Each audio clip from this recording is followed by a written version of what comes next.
Whenever I feel pretty, I'm reaching around about. That feeling goes through my toes and all the lights go out, go out. Whenever I see those eyes of blue smiling up so shy. Elvis was at the height, or actually he was still skyrocketing in popularity in 1956 when Love Me Tender was released. And his understanding was that it would be a non-singing role. And Elvis was very excited about this because he thought he would just be an actor. He wouldn't have to be a singer. Paramount loaned him to 20th Century Fox to be in a production that was well underway called The Reno Brothers. But the Colonel did what he could to get as many songs as he could from Elvis in that movie. The Colonel tricked him. The Colonel saw movies as a way to sell more records. And so, indeed, Elvis was singing in Love Me Tender. Suddenly there were three songs, then there were four songs in the movie. There were two musical sequences. You know, Colonel Parker would lobby them to change the title to Love Me Tender, which eventually they did. Elvis recorded Love Me Tender, the song, the title song, and the record came out before the movie. And disc jockeys all across America started playing the record, and the record jumped into the top 10. And every time the record got played on the air, it was like a 3-minute commercial for the motion picture. And so every time Elvis did a movie thereafter, they did the same thing. So Elvis had Hound Dog, he had Don't Be Cruel, he had I Want You, I Need You, I Love You, and he had Love Me Tender, all on the charts at the same time. So he just filled the airways with his sound. Elvis was making a lot of money as a singing performer, and you'd be a fool not to have a soundtrack that could sell a lot of money, and you'd be a fool not to have him sing songs that would promote the movie.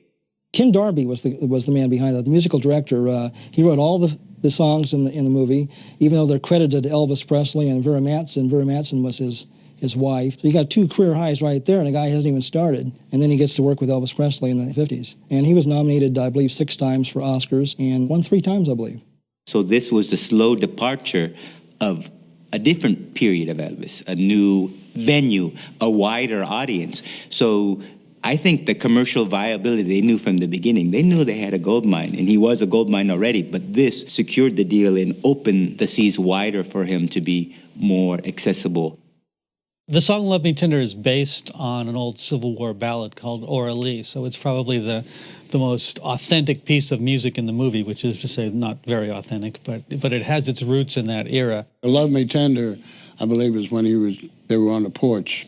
Let me say this. It was easy for Elvis to sing that song to Deborah Paget because Elvis had a thing about Deborah. Love me tender, love me true. All my dreams fulfill.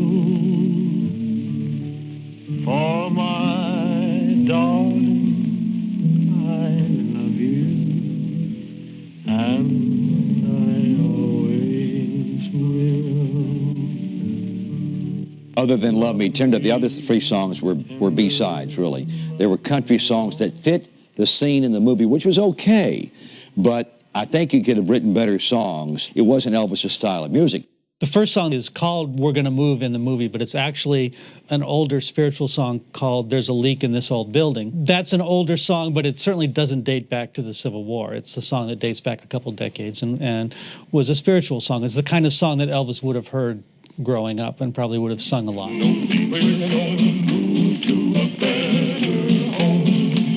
Well, there's a hole in the roof where the rain pours in, a hole in the floor where it runs right out again. Well, there's a leak. The second sequence in the movie where he performs is at a type of country fair or something, and Let Me was another song that fulfilled its purpose, and its purpose was to give Elvis something to sing while he was moving around on stage. It was light. It sounded like, it sounded sort of country-ish and sort of hillbilly-ish. Oh, let me, honey, let me do what you want to do. Please take another chance and let me have another dance with you.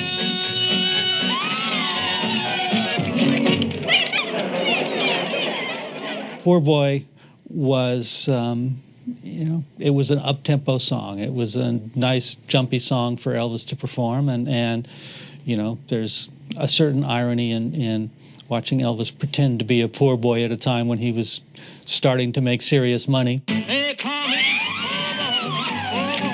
poor boy, but I ain't lonesome and I ain't blue, 'cause I could never be a poor boy as long as I got a darling like you. They actually filmed two endings to the movie. The first ending, he dies. He's shot. The preview audiences couldn't handle it. So his ghost or image or memory comes back and sings at the end, and so the audience can go out of the theater singing Love Me Tender to their friends as Elvis has sung it to them. For you know that I love you, and I always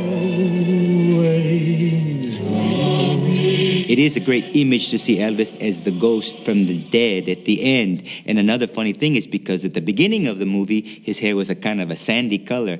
And at this end, they had to put it in because so many fans say, oh, we can't have Elvis being dead. So they stuck in the ghosty image of him singing, but he had already dyed his hair black. I think that on the list of priorities when they were making Love Me Tender, musical authenticity was at the bottom of the list or not on the list at all. I don't think there was any thought to whether it sounded of the period. Suddenly here he is doing 60s rock and roll, only it's 1860s rock and roll. The audience would have bought anything from Elvis.